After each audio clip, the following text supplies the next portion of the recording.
يا معشر الجن والإنس إن استطعتم أن تنفذوا من أقطار السماوات والأرض فانفذوا لا تنفذون إلا بسلطان. وقال الله سبحانه وتعالى ألا يعلم من خلق وهو اللطيف الخبير. প্রশংসা আল্লাহ সুবহানাহু ওয়া তাআলার জন্য, তার শেষ মেহেরবানিতে জুমার সালাত আদায় করার জন্য মসজিদে যথাসময়ে উপস্থিত হতে পেরেছি। যে আল্লাহ সুবহানাহু ওয়া তাআলা আমাদেরকে তৌফিক দান করেছেন, তার শুকরিয়া আদায় করছি। আলহামদুলিল্লাহ। দুরূদ সালাম বর্ষিত হোক বিশ্বনবী সাইয়্যিদুল মুরসালিন ওয়া খাতামুন নবিয়্যিন রাহমাতুল লিল আলামিন নবী মুহাম্মদুর রাসূলুল্লাহ সাল্লাল্লাহু আলাইহি ওয়াসাল্লামের উপর। সম্মানিত উপস্থিতি, খুতবার সংক্ষিপ্ত সময়ে আলোচনার বিষয় হচ্ছে ভালো মানুষ হওয়ার উপায়। আমরা কিভাবে ভালো মানুষ হতে পারি। কোরআন এবং সুন্নাহর আলোকে এই বিষয়ে আলোচনা রাখার জন্য চেষ্টা করব ইনশাআল্লাহ। তৌফিক ইল্লা বিল্লাহ, আলাইহি তাওয়াক্কালতু ওয়া ইলাইহি উনীব। রব্বি ইশরাহ লি সাদরি ওয়া ইয়াসসির লি আমরি ওয়াহলুল উকদাতাম মিন লিসানি ইয়াফকাহু কওলি। সম্মানিত উপস্থিতি, আমরা মানুষের উপর থেকে যে গঠন আকৃতি দেখি, মানুষগুলো যাদেরকে আমরা চিনি, মানুষ হিসাবে যাদেরকে আমরা চিহ্নিত করি, এরা মানুষ হলেও মানুষ হচ্ছে ভিতরের আর একটা মানুষ আছে।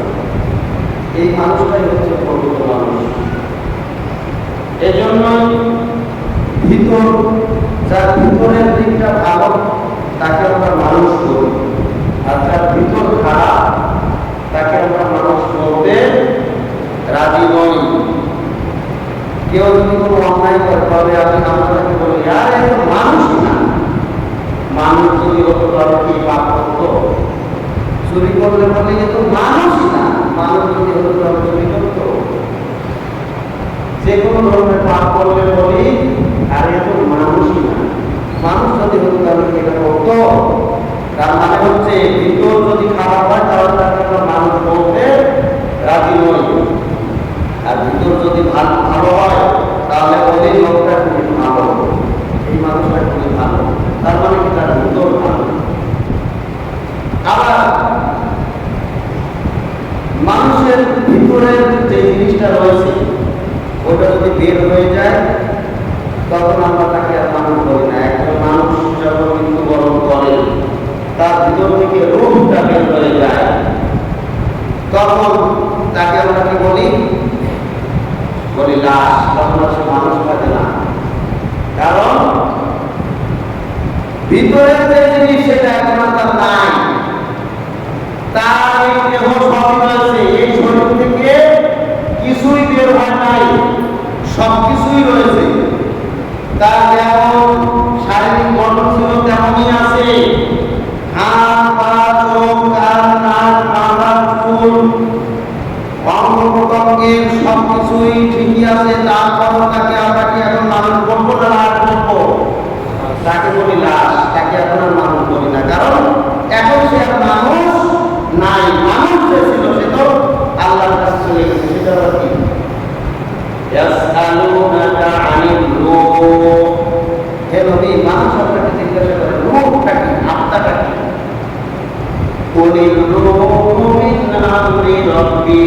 আপনি বলে দিন এটা হচ্ছে আমার প্রতিপালকের একটা নির্দেশ। এই আত্মাটা কি আমরা দেখতে পাই? আত্মাটা আমরা দেখতে পাই না। আত্মাটাই হচ্ছে মানুষ। আমরা যখন পৃথিবীতে এসেছিলাম তখন আমাদের পৃথিবীতে আত্মাটাকে আমরা কোথায় ছিলাম? আল্লাহর কাছে ছিলাম। আসলে আমাদের শরীর ছিল না, আত্মা ছিল। আত্মা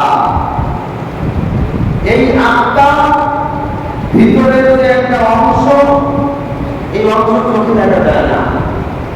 ওটাই হচ্ছে প্রকৃত মানুষ। ওটা যার ভালো সে ভালো এবং সে মানুষ, ওটা যার খারাপ সে খারাপ বলতে সে মানুষই হতে পারে। এজন্য বিশ্বনবী মুহাম্মদ রাসূলুল্লাহ সাল্লাল্লাহু আলাইহি ওয়াসাল্লাম বলেছেন, আলা ওয়া ইন্না ফিল জাসাদি মুদগাহ, জেনে রেখো যে তোমাদের শরীরের মধ্যে একটা টুকরা আছে, অংশ আছে, গোশতের টুকরা আছে। ইদা সালহাত সালহাত জাসাদু কুল্লু, গোশতের টুকরাটি কিন্তু এই টুকরাটা দেখা যায় না। রূহ মিন আমরি রাব্বি, এটা হচ্ছে আল্লাহ তাআলার একটা নির্দেশ মাত্র। আল্লাহর হুকুম পালন করার জন্য সে বাধ্য, সে আল্লাহর হুকুমে চলে। রূহ মিন আমরি রাব্বি, ওটাকে বলা হচ্ছে একটা গোশতের টুকরা। ইদা সালহাত জাসাদু কুল্লু, যখন ওই গোশতের টুকরাটা ভালো থাকে তখন সমস্ত শরীর ভালো থাকে, পুরো মানুষটাই ভালো।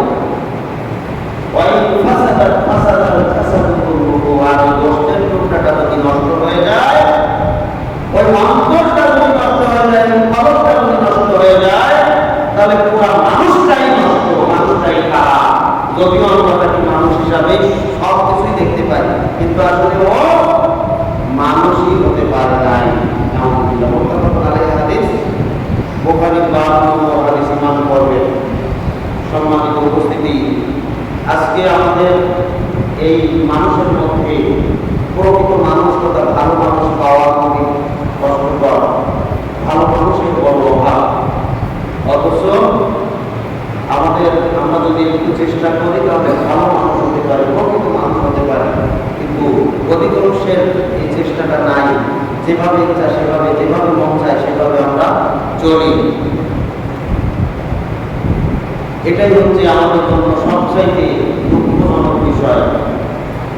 কারণ একটা লোক যদি সাঁতার না জানে, সাঁতার না জেনে পানিতে নামে বা পানিতে পড়ে যায়, নৌকা থেকে পড়ে যায়, তাহলে ডুবে যেতে পারে। ডুবে গেলে মানুষ খুব বেশি আফসোস করবে না, কারণ এটা একটা বিপদ। পানিতে পড়ে ডুবে গেছে, সে সাঁতার জানতো না। যারা সাঁতার জানে তারা সাঁতার কেটে তীরে আসতে পারে, কিন্তু সাঁতার জানতো না। কিন্তু খুব ভালো সাঁতার জানে, নদীতে পড়ে গেছে, পড়ে হাবুডুবু ঢুকিয়ে ডুবে গেছে, সাঁতার জানে। একটু কয়েক মিনিট সাঁতার দিকে নদীর কিনারায় আসতে পারত, কিন্তু ডুবে গেছে। এই লোকটার জন্য কি আফসোস বেশি করবে না? আরে এই লোকটা এত সুন্দর সাঁতার জানে, তারপর ডুবে গেল। এই ব্যক্তিকে নিয়ে মানুষ বেশি আফসোস করবে। জানে না ডুবে গেছে, তার জন্য যতটুকু মানুষ আফসোস করবে তার চাইতে বেশি আফসোস করবে। জানে কিন্তু ডুবলো কিভাবে, সাঁতার জানে, তারপর ডুবলো কিভাবে, এই মানুষের প্রশ্ন বেশি। সাঁতার জানে মাত্র কিছু দূর, তীর হচ্ছে মাত্র কয়েক মিনিটের, 5 মিনিট সাঁতার কাটলে তীরে আসতে পারত, সে ডুবলো কিভাবে, আফসোস বেশি থাকে। সাঁতার জানা মানুষ যদি ডুবে, এভাবেই যদি কেউ ভুলে বিষ খেয়ে ফেলে, বিষ খেয়ে মরে যায়, তাহলে কেউ তারা দোষারোপ করবে না। যদি কেউ অ্যাক্সিডেন্টে মারা যায়, তাহলে কেউ তার ওই ব্যক্তিকে দোষারোপ করবে কি? ব্যক্তিকে দোষারোপ করবে না। অ্যাক্সিডেন্টে মারা গেছে, সে জানতো না বিষ খেয়ে মারা গেছে, সে জানতো না পানিতে ডুবে মারা গেছে, এর জন্য ওই ব্যক্তিকে দোষারোপ করবে না। কিন্তু যদি কোনো ব্যক্তি ইচ্ছাকৃতভাবে বিষ খায়, তাহলে মানুষ তার সম্পর্কে কি মন্তব্য করবে? ভালো না খারাপ? ইচ্ছা করে যদি কেউ বিষ খেয়ে মারা যায়, তাহলে মানুষ তার সম্পর্কে খারাপ মন্তব্য করবে না ভালো? অবশ্যই জঘন্য মন্তব্য করবে, এবং তার জানাজাও করবে না, দাফন করতেও চাইবে না। একান্ত ঠেকায় করে নিজের লোকজন অল্প কয়েকজন মিলে তাকে কোনো রকম মাঠ থেকে আসতে হবে, কারণ আত্মহত্যা করেছে, ইচ্ছাকৃতভাবে নিষ্পাপ করেছে। ইচ্ছাকৃতভাবে কেউ যদি পানিতে ঝাঁপ দিয়ে মৃত্যুবরণ করে, পদ্মা সেতুর মাঝখান থেকে নদীর মাঝখানে লাভ দেয়, গিয়ে মারা যায়, তাহলে সবাই তাকে দোষারোপ করবে ওই ইচ্ছাকৃত মারা গেছে। কেউ যদি ইচ্ছাকৃতভাবে গাড়ির সামনে লাভ দিয়ে, ট্রেনের সামনে লাভ দিয়ে আত্মহত্যা করে, তাহলে সবাই তাকে দোষারোপ করবে। কারণ কেন সে মরল, আত্মহত্যা করবে কেন? ইচ্ছাকৃত অন্যায় করলে কেউ তাকে পছন্দ করে না, কিন্তু যদি অনিচ্ছায় হয়ে যায় তাহলে কেউ তাকে দোষারোপ করে না, বরং তার জন্য একটু আফসোস করে। আজকে আমরা মুসলিমরা এমন কোন ব্যক্তি আছি যে শরীয়তের বিধান জানি না, তাই আমরা মানি না? হিন্দুরা যদি না মানে সেটা আফসোসের কোনো বিষয় নয়, সেটা কষ্টের কোনো বিষয় নয়। খ্রিস্টানেরা সালাত করবে না, এটাই ঠিক। হিন্দুরা ইবাদত বন্দেগী করবে না, আল্লাহর হুকুম মানবে না, এটাই ঠিক। বৌদ্ধরা, ইহুদিরা আল্লাহর হুকুম মানবে না, এটাই ঠিক। কারণ তারা ইসলাম সম্পর্কে জানে না, জানার চেষ্টাও করে না, প্রয়োজন মনে করে না। কিন্তু আমরা যারা মুসলিম দাবিদার, আমরা প্রত্যেক জুমায় খুতবা শুনি, মাহফিল শুনি, ইউটিউবে বক্তব্য শুনি, বিভিন্ন মিডিয়ার মাধ্যমে কোরআন হাদিস শুনি, জানি, অনেক কিছু জানি। এমন কোন ব্যক্তি আছেন যে এখানে জানেন না যে সালাত আদায় না করলে কি হয়? এটা জানেন না? সালাত আদায় না করলে সে কুফরি করলো, এই বিষয়ে কি জানতে পারো? বাকি আছে, কিন্তু সালাত আদায় করার প্রয়োজন। পুরা মসজিদে এমন কোন ব্যক্তি আছে যে জুমার দিনে আজানের আগে আসতে হয়, এটা জানে না, কিন্তু আসে কই? এমন কোন ব্যক্তি কি আছে জুমার দিনে আগে আসতে হয়, জুমার দিনে আজানের পরে আসতে হয় না? এটাই নিয়ম। জুমার দিনের ফজিলত পেতে গেলে অবশ্যই আগে আসতে হয়, কিন্তু কয়জন আছে?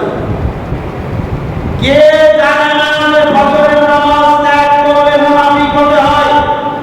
কেন আজকে জুমার দিনে এক কাতার পূর্ণ হয় না ফজরের সময়, অথচ একটু পরে নামাজের ঠিক আগে পড়তে এখানে মসজিদ ঘুরে বাইরেও লোক দাঁড়াবে? এই লোকগুলো কোথায়, এটা জানে না?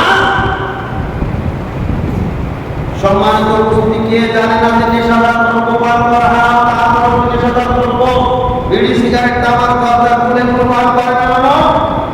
কে জানে না সিয়াম পালন না করলে সে কুফরি করলো, সে আর মুসলিম থাকলো না?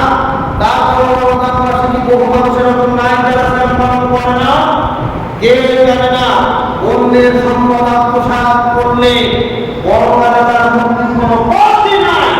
তারপরেও অসংখ্য মানুষ কি নাই যে বোনের জমি আত্মসাৎ করার জন্য চেষ্টা করছে, বোনের জমি আত্মসাৎ করেছে, ভাইয়ের জমি আত্মসাৎ করেছে, অন্য এক দুর্বল ভাইয়ের জমি আত্মসাৎ করেছে, এরকম ব্যক্তি নাই?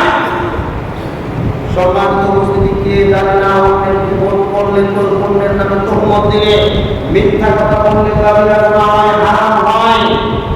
জানে না? তারপরে কি মানুষ এগুলো করে না? অধিকাংশ মানুষ কি এগুলি করে না? মিথ্যা সাক্ষী দিলে কবিরা গুনাহ হয়। সবচেয়ে বড় গুনার একটি গুনাহ হচ্ছে মিথ্যা সাক্ষী দেওয়া। তারপরে মানুষ মিথ্যা সাক্ষী দেয়। কে জানে না মানুষকে হত্যা করা যায় না, খুন করা যায় না? তারপরে বাংলাদেশে অহরহ নির্দ্বিধায় মানুষ খুন, হত্যা, জখম চালিয়ে মানুষের উপরে আক্রমণ চালিয়ে যাচ্ছে। হত্যা করা, মানুষ খুন করা একেবারে ডাল ভাত হয়ে গেছে। বাংলাদেশে এটা কোনো ব্যাপার না, ডাল ভাত। অথচ হত্যা একটা জঘন্য অপরাধ, হত্যার বিনিময়ে হত্যা। তাকে আল্লাহ তাআলা জাহান্নামে তো দিবেনই, তার জন্য আরো 5টি শাস্তি বরাদ্দ রয়েছে জাহান্নামে, নাউযুবিল্লাহ। চুরি, ডাকাতি এগুলি হারাম, এগুলি অন্যের হক নষ্ট করার সমান। তারপর চুরি ডাকাতি চলে। সম্মানিত উপস্থিতি, এইভাবে একটার পর একটা যদি ধরি তাহলে দেখা যাবে যে যত কাবিরা গুনাহ আছে, 100র উপরে কাবিরা গুনাহ আছে, বড় গুনাহ। একটা একটা করে যদি বলি তাহলে আমার এই মসজিদের এমন কোনো মুসলিম নাই যে জানে না এটা হারাম, যে জানে না যে এটা করা যায় না। কেউ বাচ্চাটা সবাই জানে, তারপরেও অধিকাংশ মানুষ জেনে শুনে এই পাপে জড়িত হয়। এটা হচ্ছে ওই ব্যক্তির মতো যে জেনে শুনে বিষ খায়। এটা হচ্ছে ওই ব্যক্তির মতো যে জেনে শুনে ট্রেনের সামনে লাফ দিয়ে আত্মহত্যা করে, গাড়ির সামনে লাফ দিয়ে আত্মহত্যা করে। এই ব্যক্তি হচ্ছে ওই ব্যক্তির মতো যে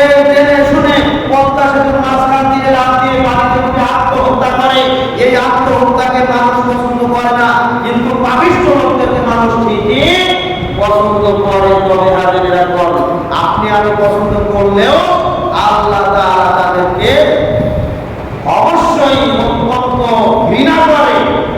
আল্লাহ প্রিয় ভাজন হওয়ার যোগ্যতা হারিয়ে ফেলেছে, কারণ এদের ভিতরে মনুষ্যটা নষ্ট হয়ে গেছে। তাই যারা হারাম কাজে লিপ্ত হয়, ভিতরের মনুষ্য নষ্ট না হলে কেউ হারাম কাজে লিপ্ত হয় না, কেউ কবিরা গুনাহে লিপ্ত হয় না। সম্মানিত উপস্থিতি, অতএব আমরা যারা জেনে বুঝে হারাম কাজে লিপ্ত হই, জেনে বুঝে পাপ কাজে লিপ্ত হই, আমাদের পরিণতি ওই সমস্ত হিন্দু, বৌদ্ধ, খ্রিস্টান বিধর্মীদের চাইতেও বেশি ভয়ঙ্কর।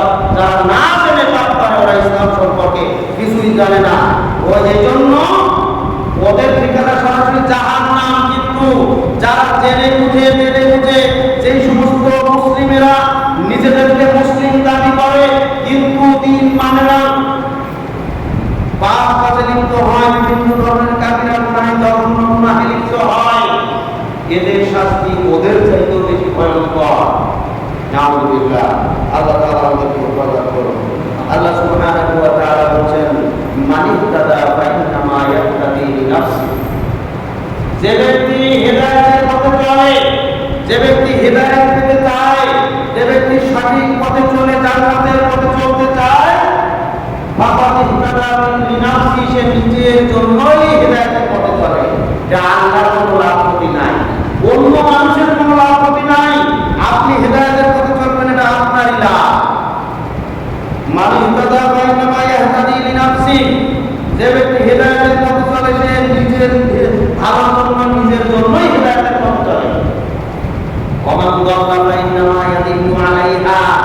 আবার যে ব্যক্তি গোমরাহির পথে চলে, পথভ্রষ্টতায় চলে, পাপের পথে চলে, এর উপরেও মানে সে তার নিজের জন্যই পাপের পথ বেছে নেয়।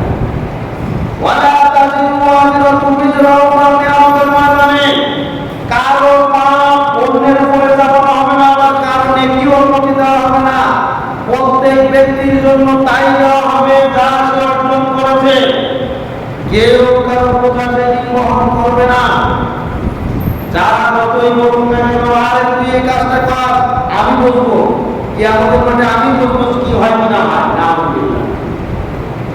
বন্ধুরা বলছে আরে কর তুই, তাহাই পরে দেখা যাবে, আমি বলবো তোরা তো টেনশন কে, তোরা তো চিন্তা কে। আল্লাহ তাআলা বলেন, ওয়ালা তাজিনু ওয়াজিরাতু ইজরা উখরা। কিয়ামতের ময়দানে আল্লাহ তাআলা কাউকে কারো উপরে বোঝা বহন করার জন্য কোনো সিস্টেম রাখেন নাই। প্রত্যেকেই নিজের বোঝা নিজেই বহন করবে, নিজের পাপের বোঝা নিজেকেই বহন করতে হবে। একজনের পাপের বোঝা একজন বহন করে দিবে না। সুবহানাল্লাহ। ওয়ামা কুননা মুআযযিবিনা হাত্তা নাবআসা রাসূলা। এমন কোন লোক নেই যে তাকে আমি শাস্তির সম্মুখীন করবো যতক্ষণ তার কাছে আমি রাসূল প্রেরণ না করব। রাসূল প্রেরণ কিভাবে করবেন? আমাদের মাঝে রাসূল আছে? রাসূল নাই, আমাদের মাঝে নবী নাই। আল্লাহ তাআলা বলেন, ওমা কুননা মুআযযিবিনা হাত্তা নাবআসা রাসূলা। ততক্ষণ পর্যন্ত কোনো ব্যক্তির শাস্তির সম্মুখীন করা হবে না যতক্ষণ না তার নিকটে রাসূল প্রেরণ করা হবে। অর্থাৎ রাসূলের মাধ্যমে, নবীর মাধ্যমে তার নিকটে আল্লাহর দ্বীন যতক্ষণ না পৌঁছানো হবে ততক্ষণ তাকে শাস্তির সম্মুখীন করা হবে না। আমাদের মাঝে নবী নাই, কিন্তু নবীর ওয়ারিস তারা। ইন্নাল উলামা ওয়ারাসাতুল আম্বিয়া। নিশ্চয়ই আলেমরাই হচ্ছেন নবীদের ওয়ারিস। নবীদের দায়িত্ব পালন করবে আলেমরা, নবীদের দায়িত্ব পালন করবে ইমামেরা, নবীদের দায়িত্ব পালন করবে যারা দ্বীন সম্পর্কে জ্ঞান অর্জন করেছে, ইসলাম সম্পর্কে জ্ঞান অর্জন করেছে।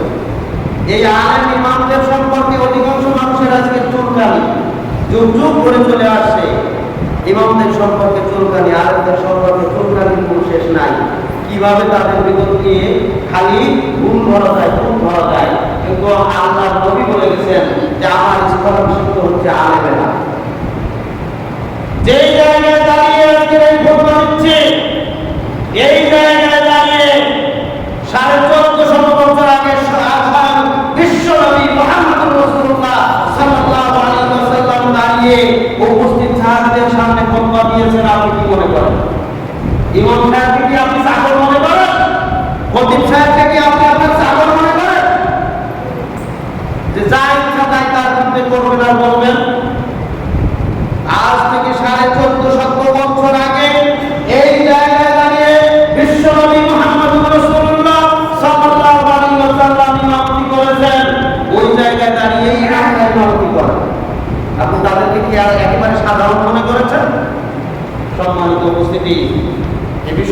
পরে আসতেছি।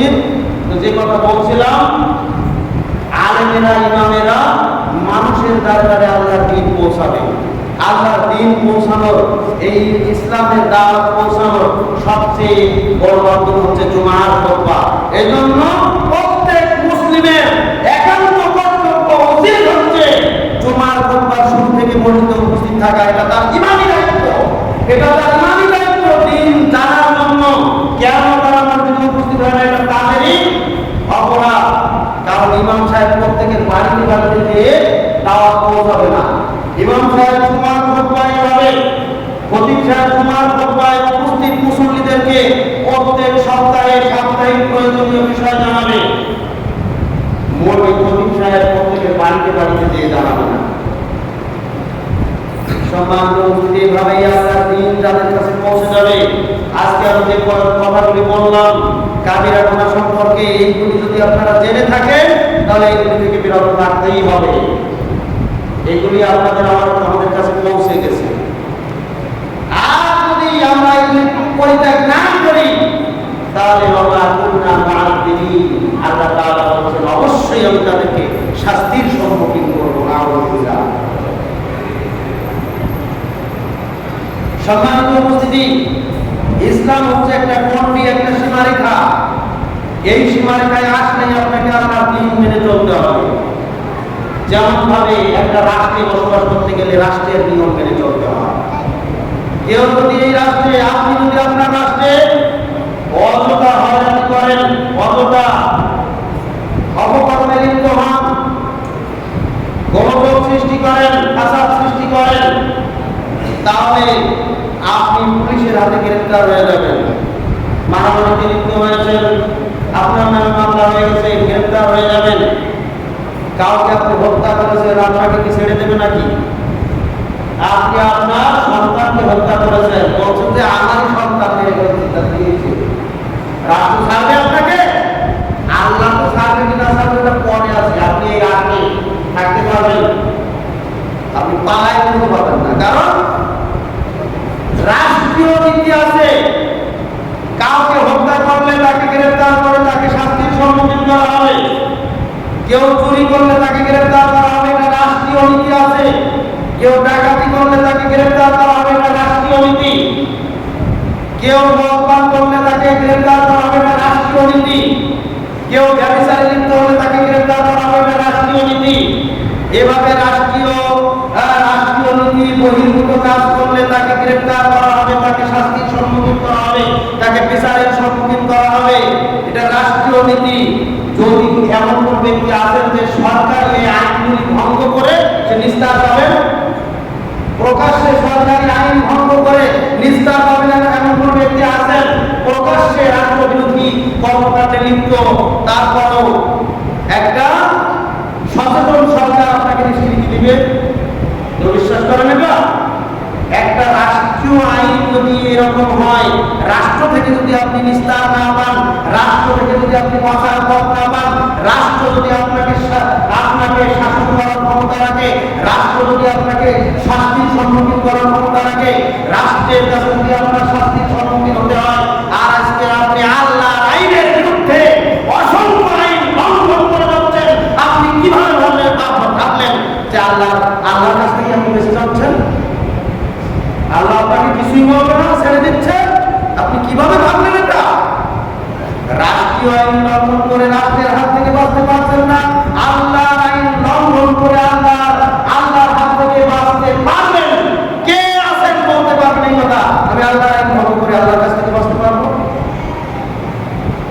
আল্লাহ তাআলা বলছেন, ইয়া মাশারাল জিন্নি ওয়াল ইনস ইন ইসতাতা'তুম আন তানফুযু মিন আকতারিস সামাওয়াতি ওয়াল আরদ।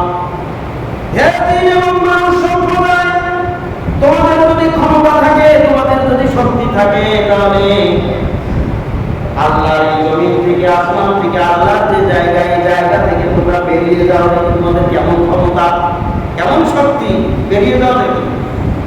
আল্লাহ নির্ধারিত সীমারেখা। আজকে তুমি বাংলাদেশের সীমারেখায় থেকে সরকারি আইন ভঙ্গ করলে তোমাকে নিস্তার দেওয়া হয় না, শাস্তির সম্মুখীন করা হয়। এবার তুমি একটু দেখাও যে আল্লাহর যে নির্ধারিত জায়গা, সেই নির্ধারিত জায়গা আজকে বাংলাদেশে যারা বসবাস করছি, বাংলাদেশ অতিক্রম করা আমাদের জন্য কিছুটা সহজ, যদিও একটু পাসপোর্ট ভিসা করতে হয়, কিছু খরচের ব্যাপার, তারপরেও আমরা সক্ষম কিনা। কিন্তু আল্লাহ তাআলা বলছেন, হে মানুষ এবং জিন সম্প্রদায়, তোদের এমন কি ক্ষমতা আছে, ক্ষমতাশীল ব্যক্তি, শক্তিশালী ব্যক্তি, লক্ষ কোটি কোটি টাকার মালিক যারা রয়েছিস, বাড়ি গাড়ি অট্টালিকার অভাব নাই,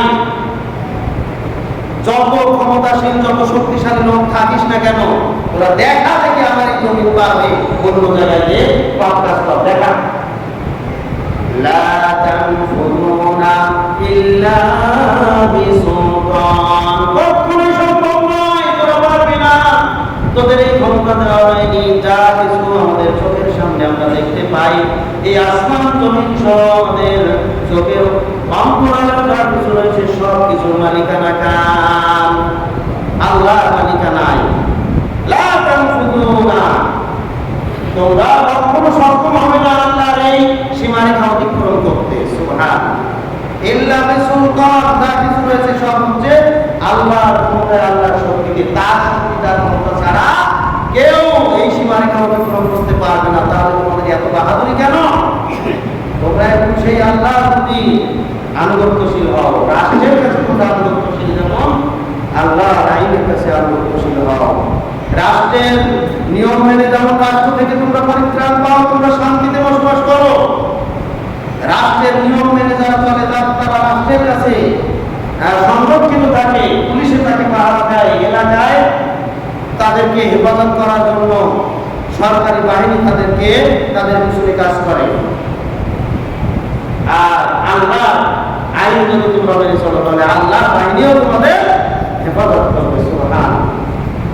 এজন্য আল্লাহর এই বিধান মানার জন্য সর্বপ্রথম আপনাকে আপনার নিজের ইচ্ছাটা, মনটা আগে তৈরি করতে হবে। বহু মানুষ এরকম আছে যে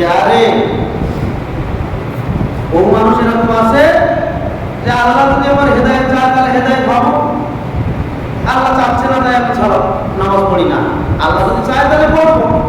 সালাত আদায়ের কথা বললে কি বলে? আল্লাহ চাইলে পড়বো, এখন আল্লাহ চাচ্ছে না পড়ি না। আল্লাহ চায় না তাই আমি দাড়িটা রাখতেছি না, আল্লাহ চাইলে হবে, লম্বা হবে। আল্লাহ চাইলে আমার প্যান্টটা এখন উপরে উঠবে, এখন আল্লাহ চাইতেছে না তাই হচ্ছে না। আলহামদুলিল্লাহ, আল্লাহর উপরে দোষারোপ করে। আলী ইবনে আবু তালিব রাদিয়াল্লাহু তাআলা বলেন, একদা বিশ্বনবী মুহাম্মদ রাসূলুল্লাহ সাল্লাল্লাহু আলাইহি ওয়াসাল্লাম রাত্রিতে আমার ঘরে প্রবেশ করলেন। প্রবেশ করে রাত্রিতে মানে কি, যে সময় তাহাজ্জুদের রক্ত সেই সময় প্রবেশ করে তিনি বললেন যে কেন তোমরা সালাত আদায় করো না? রাত্রিতে তাহাজ্জুদের সালাতের কথা বললেন, কেন তোমরা সালাত আদায় করো না? তার মানে কি, দেখতেছেন কেউ সালাত আদায় করছে না, ঘুমিয়ে আছে। আলী রাদিয়াল্লাহু তাআলা বললেন যে আল্লাহ তাআলা যদি ইচ্ছা করেন, চাইতেন, তাহলে তো আমাদের ঘুম থেকে দাঁড়িয়ে দিতে পারতেন, আমাদের চোখ থেকে ঘুম সরিয়ে দিতে পারতেন, আমরা সালাত আদায় করতে পারতাম।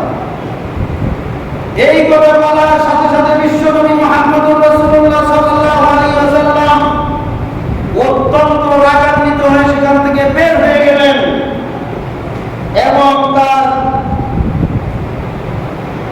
এই উরুতে পরাঘাত করা শুরু করলেন, মানে রাগ প্রকাশ করলেন।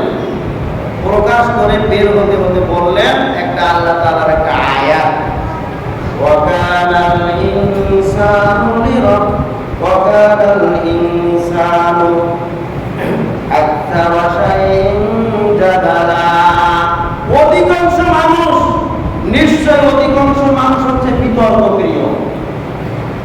অধিকাংশ মানুষ বিতর্কে লিপ্ত হয়, তাদেরকে আল্লাহর বিধানের কথা বলা হয়, দিনের একটা বিধান মানতে বলা হয়, তারা সেখানে যুক্তি উপস্থাপন করে। ইন্নাল ইনসানা কানাল ইনসানা আকতারা শাইইন জাদালা, নিশ্চয়ই অধিকাংশ মানুষ হচ্ছে বিতর্ক প্রিয়।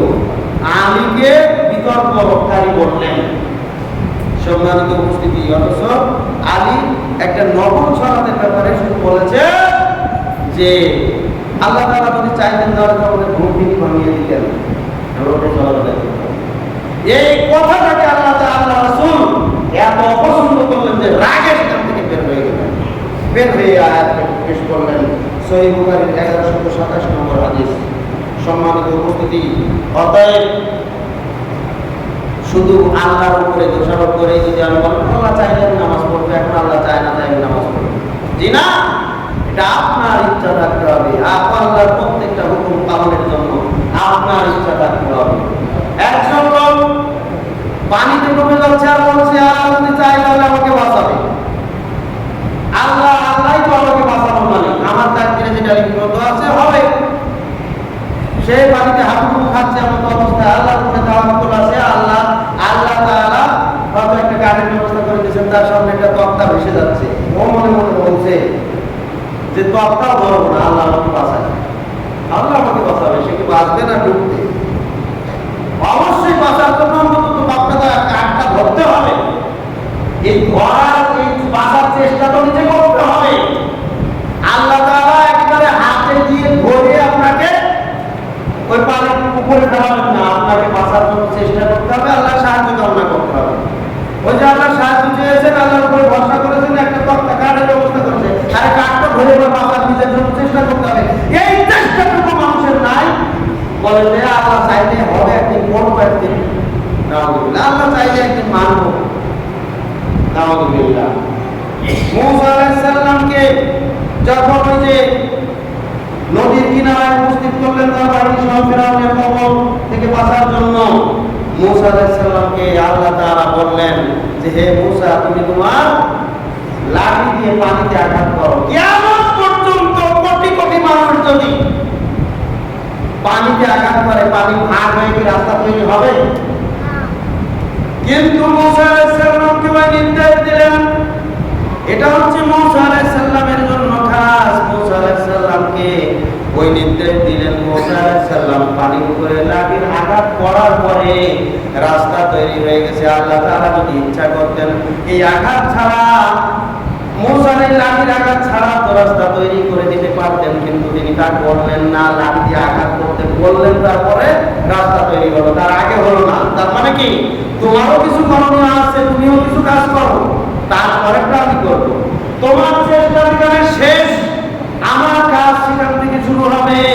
তোমার প্রচেষ্টা যেখানে শেষ হবে, আমার সাহায্য সেখান থেকেই শুরু হয়ে যাবে। সুবহানাল্লাহ। কিন্তু তুমি কোনো চেষ্টা করো না, তুমি বাঁচার জন্য চেষ্টা করো না, হেদায়েতের পথে চলার জন্য চেষ্টা করো না, পরকালে মুক্তির জন্য চেষ্টা করো না। আমি আল্লাহ তাআলা তোমাকে হেদায়েতের রাস্তা দেখাবো না। তোমাকে আগে নিজে চেষ্টা করতে হবে, তারপরের কাজ আমি করব। আল্লাহ তাআলা পরের কাজটুকু করবেন, কিন্তু আগে আমাদের চেষ্টা, আমাদের ইচ্ছা শক্তি থাকতে হবে। ইউনূস আলাইহিস সালামকে মাছের পেট থেকে উদ্ধার করলেন। আল্লাহ তাআলা ইচ্ছা করলে সরাসরি তার মাছ থেকে, পেটের ভিতর থেকে উদ্ধার করে একবার সুস্থ ইউনূসকে জায়গায় ফেলতে পারতেন, কিন্তু না, তা করলেন না। মাছকে উঠিয়ে দিতে বললেন, একটা জায়গায় উঠিয়ে দেওয়া হলো। সেখানে তিনি কিছুদিন ওই অসুস্থ অবস্থায় থাকলেন, তারপরে আস্তে আস্তে সুস্থ হলেন। এটা হচ্ছে মানুষের চেষ্টা প্রথমে থাকবে, আস্তে আস্তে ধীরে ধীরে সে অগ্রসর হবে, একেবারে আল্লাহ তাআলা সরাসরি দিবেন না।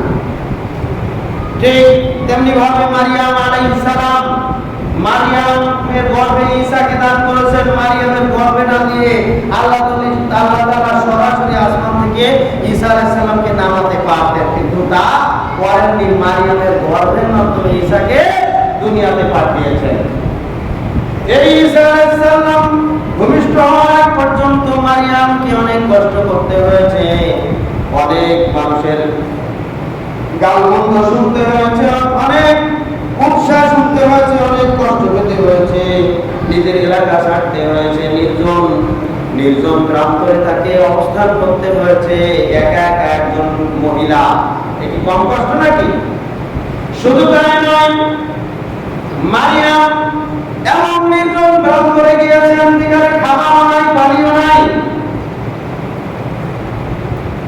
এরপরে জিবরাইল আলাইহিস সালাম তার জন্য কিছু পানির ব্যবস্থা করলেন। করার পরে পাশে একটা খেজুর গাছ দেখা গেল। খেজুর গাছে আল্লাহ তাআলা খেজুরের ব্যবস্থা করে দিলেন। এরপরে মারিয়ামকে নির্দেশ দিলেন, ওয়াহুজ্জি ইলাইকি বিজিদিন নাখলাতি তাসকুতু আলাইকি রাতাবান জানিয়া। এ মারিয়াম, তোমার কাছে যে খেজুর গাছটা দেখতেছো, তুমি খেজুর গাছের গোড়া ধরে একটু নাড়া দাও, ঝাঁকা দাও।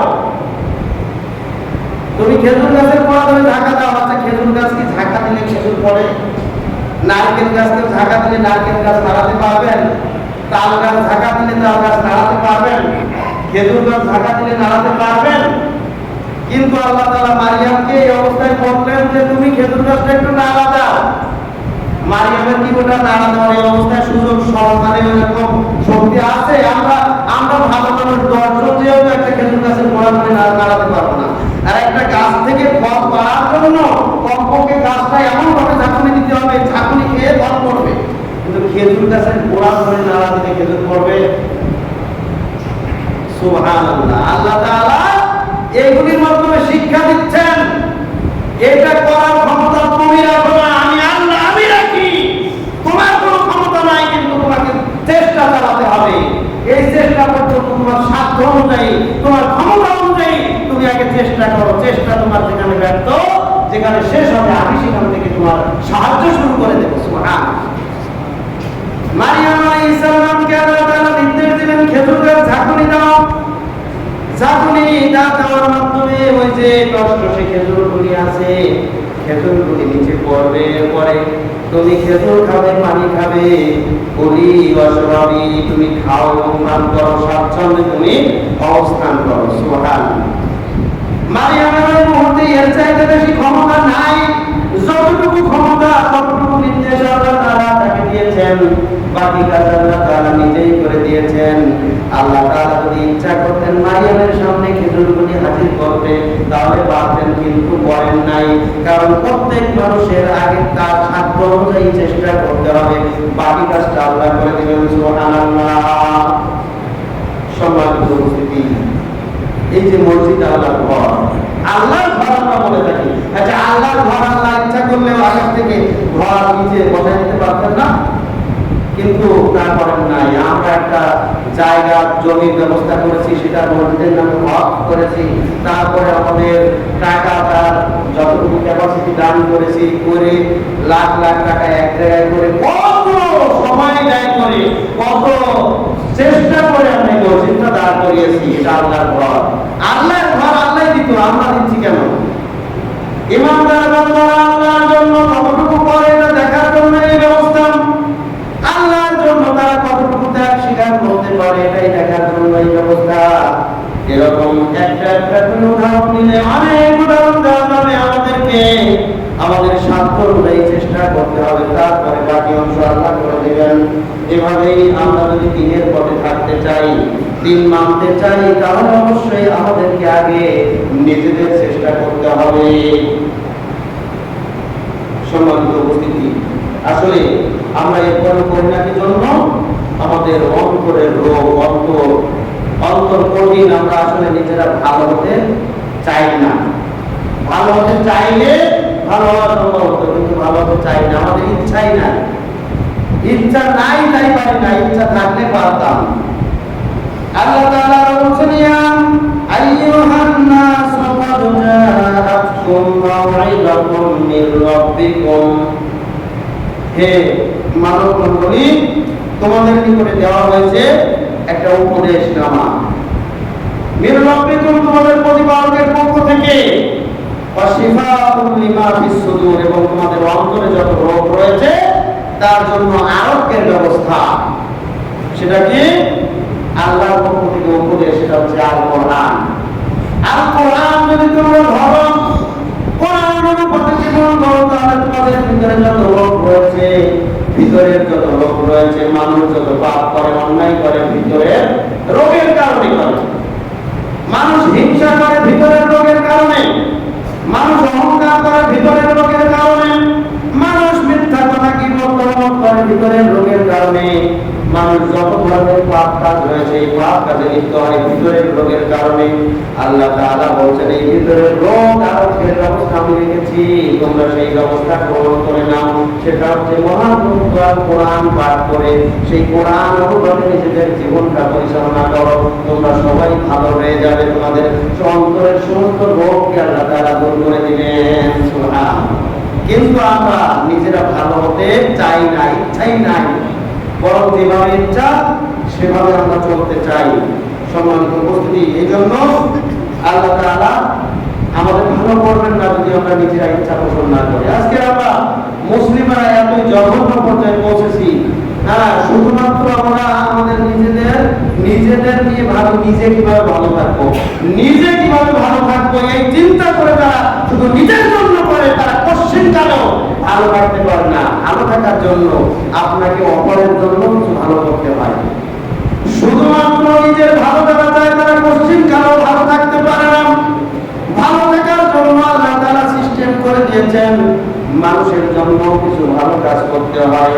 আল্লাহ তাআলা একটা বিধান জারি করে দিয়েছেন, তোমরা পরিষ্কার পরিচ্ছন্ন জীবনযাপন করো, তোমাদের পোশাকগুলি পরিষ্কার রাখো, তোমাদের বাড়ি ঘরগুলি পরিষ্কার করো। পরিষ্কার পরিচ্ছন্নতা এটা ইমানের একটি অঙ্গ, ইমানের একটি অংশ, পরিষ্কার পরিচ্ছন্নতা। কিন্তু আমাদের খাসলা হচ্ছে এরকম যে নিজের টুকু করে বাকি টুকুই আমার ঘর ময়লাটা নিয়ে রাস্তায় ফেলাই দিবে, রাস্তাটা নোংরা হয়ে যাচ্ছে, আমার কোনো মাথা ব্যথা নাই। ঢাকা শহরে বৃষ্টি যখন হয় তখন কোমর পর্যন্ত, গলা পর্যন্ত পানি আটকে যায়, যাওয়ার পর থাকে না। অথচ বড় বড় খালের মতো সেই ড্রেন ব্যবস্থা আছে, কিন্তু এগুলো সব বন্ধ হয়ে গেছে মানুষের কারণে। মানুষ যদি একটু সচেতন হতো তাহলে এত দুর্ভোগে মানুষকে পড়তে হতো না। যে ময়লা আবর্জনাগুলো ফেলে এই সমস্ত নর্দমার মুখ বন্ধ করেছে, ওই কিন্তু পানিতে সুবানি খায়। পানি যদি না থাকতো তাহলে ও ময়লা ফেলার কারণে, এই মুখ বন্ধ হয়ে যাওয়ার কারণে এমন দৃশ্য দেখেছি যে এই যে গোল গোল যে মুখগুলো আছে ওইটা উঁচু করে ওর ভিতরে ময়লা ফেলে ফিরে চলে যাচ্ছে। ড্রেনের ভিতরে ময়লা ফেলছে, এটা কি ময়লা ফেলার জায়গা নাকি? এটা তো পানি যাওয়ার জায়গা।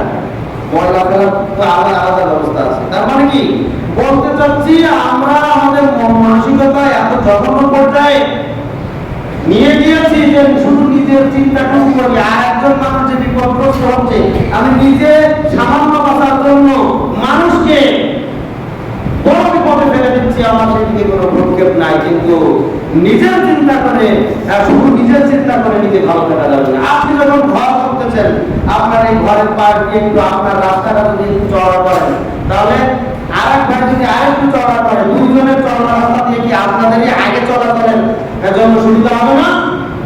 কিন্তু ঘরের এই মানে আপনার বাড়ির জায়গা সীমানা বড় করে দিয়েছেন, রাস্তা রেখেছেন এত ছোট সংকীর্ণ যে একটা লোক মারা গেলে এই রাস্তা দিয়ে খাটিয়াও নেওয়া সম্ভব না। এরকম আছে না? নাই। এই রাস্তায় এক বিঘন থাকতে আমরা রাজি না, আমি নিজেরটা খুব ভালো বুঝি, কিন্তু নিজেরটা ভালো থাকলে নিজে আগে বিপদগ্রস্ত হতে হয়, এগুলো আমরা বুঝি না। সম্মানিত উপস্থিতি, আমাদের কি অবশ্যই নিজেদের ভালো আগে বুঝতে হবে, নিজে কিসে ভালো থাকবো, তার মধ্যে নিজে ভালো হওয়ার জন্য চেষ্টা করতে হবে। অনেক আলোচনা ছিল, এত আলোচনা সময় পাবো না, সাত সংক্ষেপ কিছু কথা বলছি। সম্মানিত উপস্থিতি, আমরা কিভাবে ভালো হতে পারি তার গুরুত্বপূর্ণ একটি পয়েন্ট হচ্ছে নিজে আগে ভালো হতে হবে। আপনি যদি নিজে ভালো না, নিজে ভালো তো জগৎ ভালো, কথা আছে বলতে, নিজে ভালো হন দেখবেন যে সব ভালো। কিন্তু নিজে ভালো না, নিজের অন্তরটা খারাপ করে রেখেছি, এই জন্য অন্যদেরকে ভালো চোখে দেখতে পারি না। নিজেকে আগে ভালো হতে হবে। আর একটা হচ্ছে আপনার ভালোর সাথে বেশি সময় দিতে হবে, মিশতে হবে। সবচেয়ে ভালো মানুষ কারা? সবচেয়ে ভালো মানুষ হচ্ছে ওই সকল ইমানদাররা যারা আপনার দিন সম্পর্কে জানে। ইন্নাল উলামা ওয়ারাসাতুল আম্বিয়া, নিশ্চয়ই আলেমরা হচ্ছে নবীদের ওয়ারিস। নবীদের কাজটা আলেমরা করছে।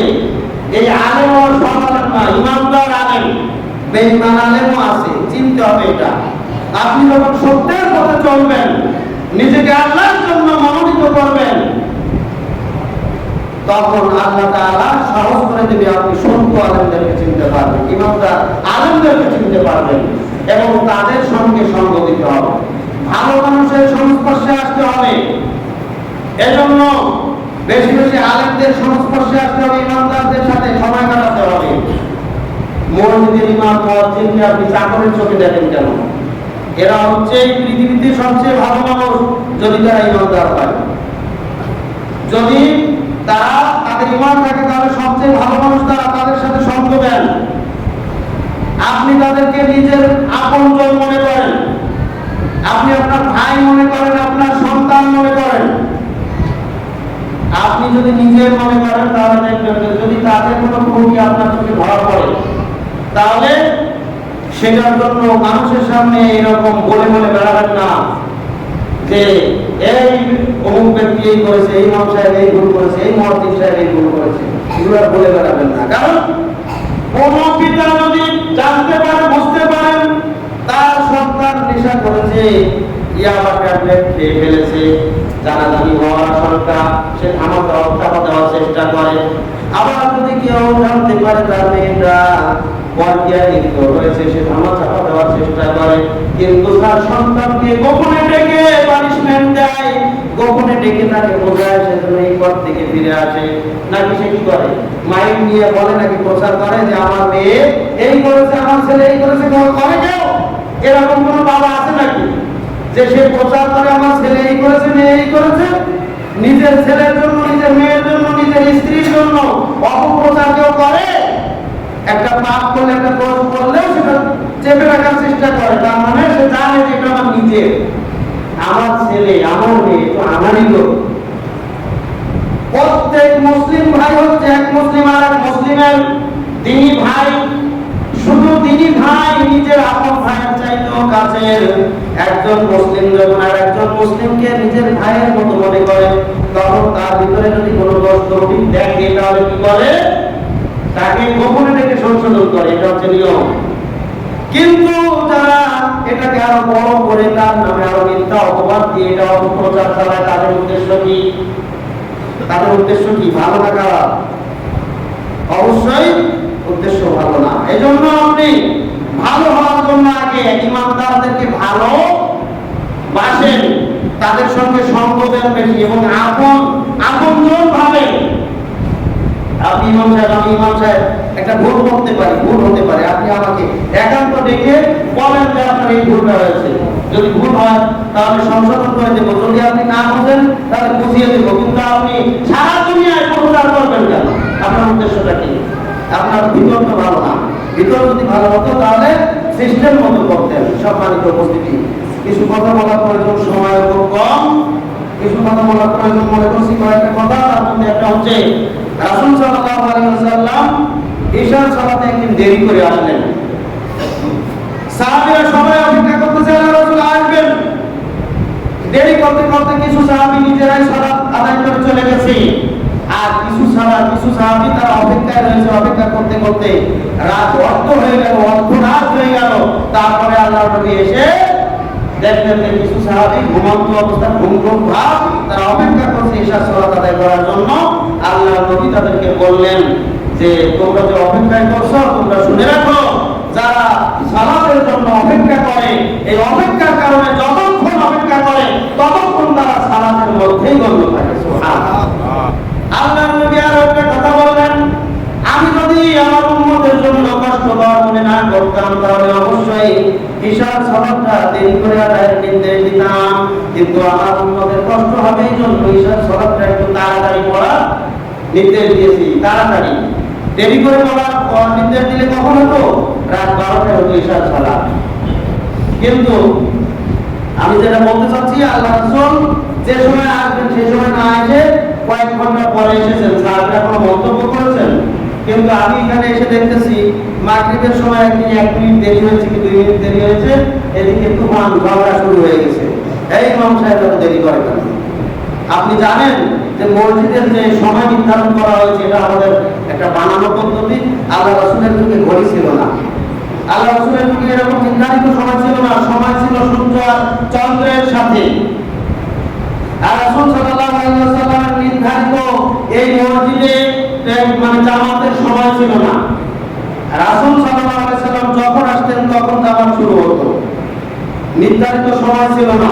এই জন্য আজও পর্যন্ত আরবিয়ান রাষ্ট্রগুলোতে সৌদি আরব যারা নিয়েছেন তারা জানেন ওখানে আযানের নির্ধারিত সময় আছে, কিন্তু জামাতের নির্ধারিত সময় নাই।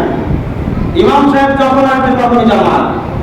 ইমাম সাহেবের আসার আগ পর্যন্ত মানুষ মসজিদে ঢুকবে, 2 রাকাত সালাত দাঁড়িয়ে যাবে, কোনো কথা নাই, কোনো আওয়াজ নাই। 2 রাকাত সালাত আদায়ের পরে সময় পাচ্ছে, কোরআন রয়েছে পাশে, কোরআন নিয়ে পড়তে বসে গেছে, কোনো আওয়াজ নাই, কোনো খাওয়ার কথা নাই। ইমাম সাহেব এসেছেন, মুসল্লিরা দাঁড়িয়ে যাচ্ছেন, নতুন যারা সালাত আদায় শুরু করেছেন তারা সালাত ছেড়ে দিয়ে জামাতে শরীক হচ্ছে। এটাই হচ্ছে নিয়ম। বিস্তারিত বলার টাইম নেই, সময় শেষ। আপনি বলতেছেন, প্রচার করতেছেন, ইমাম সাহেব তো আমানতের খেয়ানত করে, কারণ তার নির্ধারিত টাইম দেওয়া আছে 15 মিনিট।